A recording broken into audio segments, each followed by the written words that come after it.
Hello everyone. Today we will talk about how to fix the app offline. We will go to settings.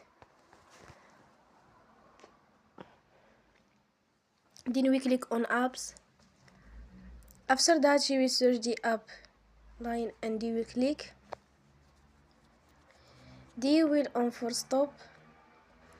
After that you will go to storage. Then we click on clear cache.